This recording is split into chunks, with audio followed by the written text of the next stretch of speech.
نبی کی تاریخ میں بہت کچھ کہا، لوگوں کی زبانیں سرکار صلی اللہ علیہ وسلم کی تعریف کرتے کرتے تھک گئی، لیکن سرکار صلی اللہ علیہ وسلم کی تعریف لوگوں سے نہ ہو سکی۔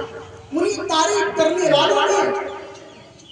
ایک کردار سے سرکار اعلیٰ حضرت کا بھی ہے۔ لوگوں نے بہت کچھ کہا سرکار کی بارگاہ میں، لیکن ہم یہ تو نہیں کہتے کہ اعلیٰ حضرت رضی اللہ عنہ نے سرکار صلی اللہ علیہ وسلم کی نعت گوئی کا حق ادا کر دیا ہو، لیکن اتنا ضرور کہوں گا جو سرکار اعلیٰ حضرت نے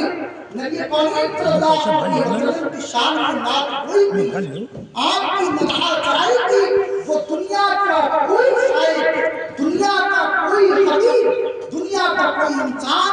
اپنی قلم و زبان کے ذریعہ سے سرکار کی تعریف کرنے سے قاصر تھا،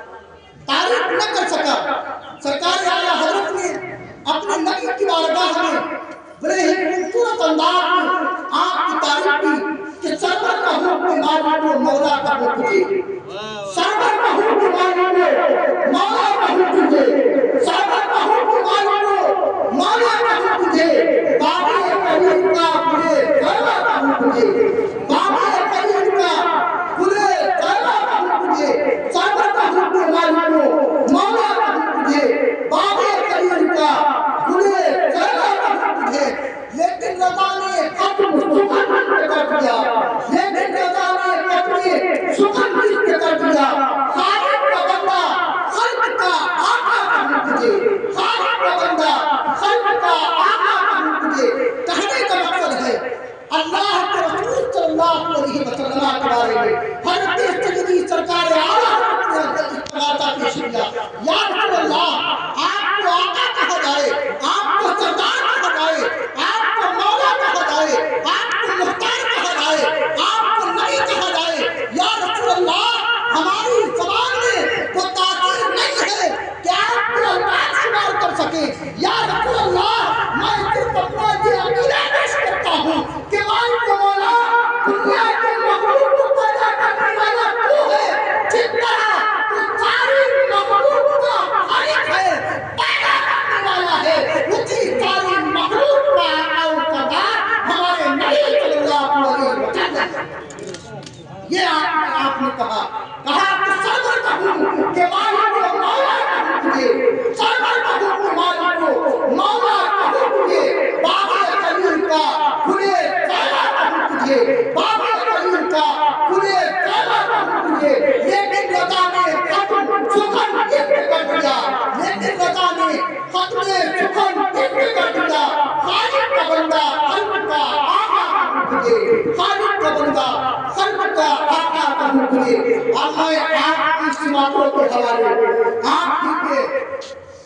گاؤں سے تعلق رکھنے والے ایک بہترین نعت حافظ و قاری محمد رضا کریم صاحب کو دعوت نعت پاک ہوا کہ آپ آئیں اور نبی صلی اللہ علیہ وسلم کی بارگاہ میں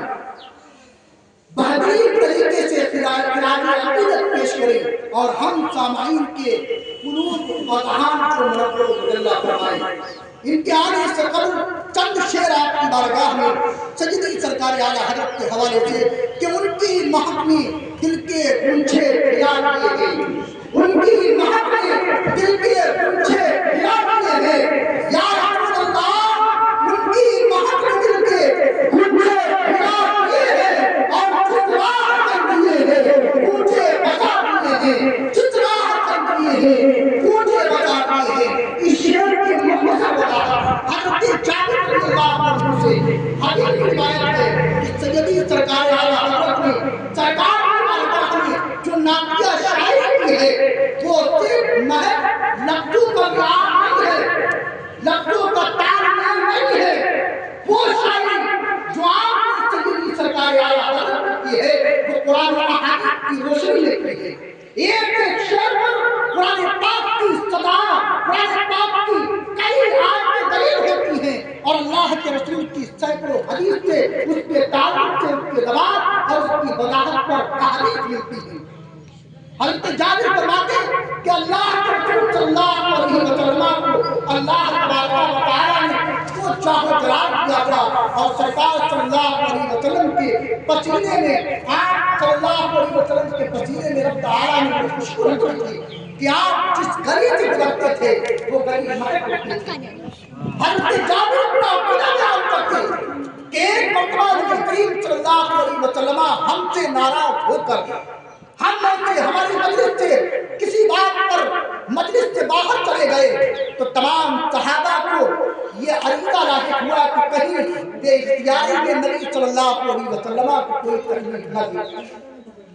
کہا ہم نبی کی تلاش میں سرکار کی تلاش میں سرکار کے پیچھے چلے، سرکار کی تلاش کر رہے ہیں، لیکن اللہ کے رسول صلی اللہ علیہ وسلم کہیں نہیں ملے۔ لیکن جب وہ دور پہنچے تو وہاں دیکھا کہ دو راستے جاتے تھے۔ صحابہ کرام جانتے ہیں، کہا ایک راستہ دوسری جانب ایک راستہ باپ کو جاتا تھا۔ کہا اسی راستے پر کھڑے ہو کر صحابہ نے ایک خوشبو کو محسوس کیا۔ صحابہ نے جب اس خوشبو پر دھیان دیا تو کہا یہ ہو نہ ہو یہ ہمارے نبی صلی اللہ علیہ وسلم کی خوشبو۔ کہا اس خوشبو کے سہارے تمام صحابہ کرام سرکار کو تلاش کر رہے تھے، سرکار کے پاس پہنچا تھا۔ حضرت جابر کہتے ہیں کہ جب کوئی نبی صلی اللہ علیہ وسلم کو تلاش کرنا چاہتا تو کسی سے پوچھنے کی حاجت اور ضرورت میسر نہیں آتی، کسی سے کوئی شخص نبی کا پتہ نہ پوچھتا، صرف اللہ کے رسول صلی اللہ علیہ وسلم جس راستے سے گزرتے تھے وہ راستہ خود بتاتا تھا کہ ہمارا محبوب ہم نبی صلی اللہ علیہ وسلم اس جگہ سے گزرے ہیں، وہ راستہ خود بتاتا تھا۔ تو کہا اس خوشبو کے سہارے اس خوشبو کے سہارے اللہ کے رسول کے صحابہ سرکار کو پا لیا کرتے تھے۔ اسی کو سرکار اعلیٰ حضرت نے کہا کہ ان کی مہک میں دل کے گنجے پھیلا دیے ہیں، ان کی مہک میں دل کے گنجے پھیلا دیے ہیں، اور جس راہ پر دیے ہیں گنجے بچا دیے ہیں، جس راہ پر دیے ہیں گنجے بچا دیے ہیں، اور اللہ کا جہنم اپنی مدد ہوگا، اللہ کا جہنم اپنی مدد ہوگا۔ مصطفیٰ نے دریا بہا دیے ہیں، مصطفیٰ نے دریا بہا دیے ہیں، میرے قریب دے کر قطرہ کسی نے مانگا، میرے قریب دے کر قطرہ کسی نے مانگا، دریا بہا دیے ہیں، تمہیں بہا دیے ہیں۔ اب میں مائک پر محترم آپ کو قاری رضا کریم صاحب